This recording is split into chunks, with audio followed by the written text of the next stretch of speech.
Conversations with Azu Ishekwele. History is filled with accounts of migrants either forcefully or exploitatively across different continents. The United States, Australia, and South Africa are examples of countries that were forcefully colonized and where the indigenous populations were either forcefully exterminated or, by one way or the other, forced out of the mainstream of existence. And we're not about to talk about history, but I'm bringing you here today again another episode of Conversation with Azu, our weekly diary on life and politics, where we talk about issues trending in the news and happening across our country. The topic we're discussing today is preparing for Trump's deportation copycats in Europe, as written by Azu Ishekwele, and we're talking about what you know very well is happening.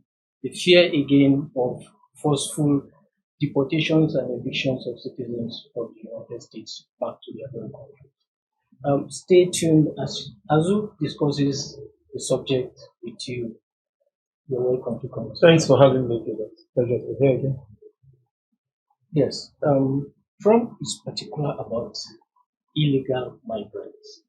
And if you ask me, I don't have an issue with someone saying those who traveled to the United States or any other country for that matter, without taking due process into account, without legal authorization, should leave the country. Yes, but it's the history of migrations around the world demonstrates that it's not as simple and as straightforward as you have put it. So, as you have said, there are migrations that are triggered by conquest, there are migrations that are triggered by wars, there are migrations that are triggered by the quest for a better life, or migrations that are triggered as a result of natural disasters. All right, so there are different types of migration. And so one has to be careful in setting strict rules. And that's why the UN, the 1951 UN Convention on the Status of Refugees also makes a clear distinction between the types of migrations or migrants that you have and how the countries who are subscribers to that protocol might treat them. So that's essentially my point. It's not really a cut and dried issue of people who are forced to leave their countries as a result of conflicts or war or oppression or natural disasters or conquest will naturally go to a place that they feel safer. When you are running for your life, it's not now a question of whether you are an illegal or an illegal entrant into your country of destination. That's no longer the issue because you're running for your life. So distinctions will sometimes have to be made in some of those cases. That's just the point. Your concern in this article is that you is in the process of emulating Donald Trump or against to want to do the same. Yes, I have that.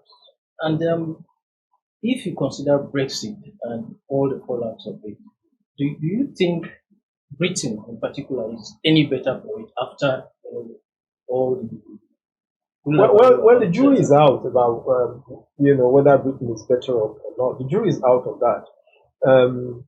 But you remember that the basis and the debate around which the decision about Brexit was taken is still a subject that most people find fascinating. That the leaders of the campaign at that time took that decision based on fabricated data and information and hysteria. It's not the first time that Britain will enter the European Union and exit. It happened before, then they were part of the Union and then opted out and, opted in again. But the world is far more closely and far more integrated place than it was. The hysteria around that time was on account of, some right-wing elements claiming especially that foreigners were coming to steal their jobs. But these were jobs that they themselves were not prepared to do. Odd jobs that they were not prepared to do. And first, they, of course, accused East Europeans and then non-Europeans of coming to steal their jobs and all of that. And the British economy actually took a hit as a result of that decision. And it's one that I'm sure that a debate is also now ongoing, whether or not it was the right decision, and whether there's another point of re-entry or what kind of relationship Britain should have with the wider European Union and with the US. So the jury is actually out on that point as to whether Britain benefited from Brexit or not. Now, talking about Donald Trump, he has made a categorical statement that he wishes that this is distinct from what we're discussing, but it somehow might be related. He wants Palestinians to be relocated to Egypt and to Jordan. And this sounds crazy. It's not as if I don't see why he didn't see the proposition the other way around, like proposing that he wants to relocate the Israelis from where they are now, maybe to Greenland or to the United States. Well, you know Trump, or at least we would like to think that we know him. That's just who he is. I mean, most things you don't know whether it's just testing the waters. But clearly that's not anything that in my view is well thought out. That the Gaza Strip should be cleaned out and people should go to either Egypt or Jordan. You know, I mean it's a non-starter actually. But back to the point about this whole business of his attitude towards migrants, especially. You recall, and which I think might have a spillover effect to Europe. And as I said, the Telegraph of 22nd of January, 2 days after Trump's inauguration, actually restarted this hype and hysteria about the number of illegal immigrants in the UK. That in London alone, over half a million, and in the entire UK, underestimated figures according to the Daily Telegraph that over 1 million people, and that's how it begins to build. That's how it begins to build up. Even the very unfortunate and tragic accident of the commercial and military aircraft in Washington, in the US. Trump, one of the first things and absolutely astonishing things he said was that he suspected that people of color must have been implicated, especially in the management of the air traffic control. Now, the air traffic control of the US has less than 5% foreigners working there. Why you think? That is just the kind of obsession. That just gives you an idea of the kind of obsession that he has about migrants. Now, Nigeria has in Africa, Nigeria has the highest number of African migrants in diaspora in the US, about 400,000, followed I think by Egypt, followed by Ethiopia and Egypt and Ghana in that order. And so there has been concern that the so-called undocumented,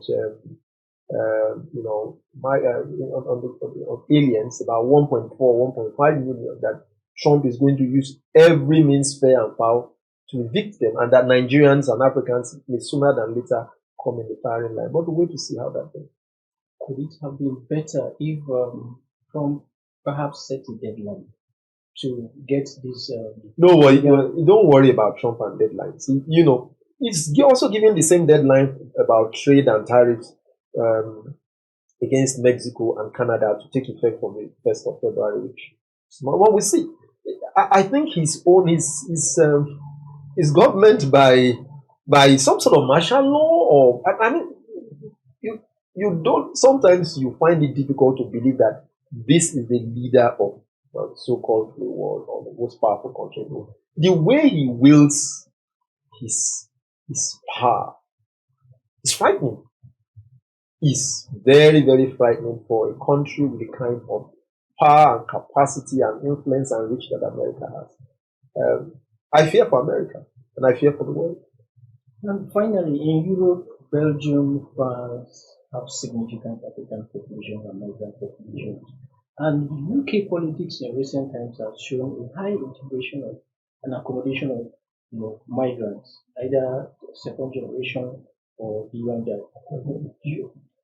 How does this justify your fear or apprehension that Europe might copy Donald Trump? You see, yes, I mean that chance, that tendency is there, and it's not something that we can ignore or play. But if the impact that any sort of crisis arising from forceful removal of migrants in Europe and in America might cause. They'll have different levels of impact. Because in most of Europe, especially there, as a matter of geography and history, there are deeper links and closer bonds between most non-European migrants in those countries and their host nations. And so the consequences will be different from Europe than it will be in the US, which in any case is a migrant country and has a history and a gene for responding to such situations. But the consequences in both continents, on both sides of the pond, will be entirely different. And that's why Europe needs to be very, very careful. And we've seen it in France and in Belgium and in other places where where they face such crisis and the consequences for the entire population. All right. For more on this, please visit azuishekwene.com.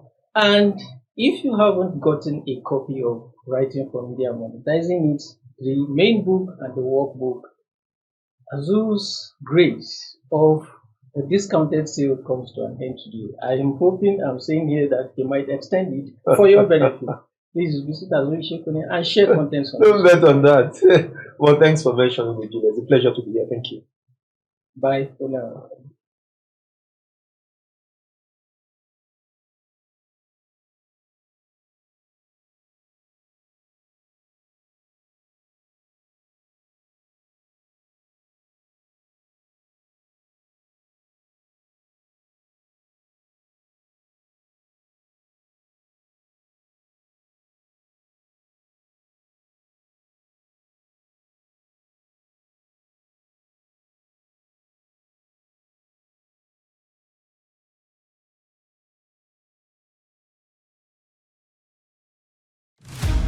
Conversations with Azu Ishekwene.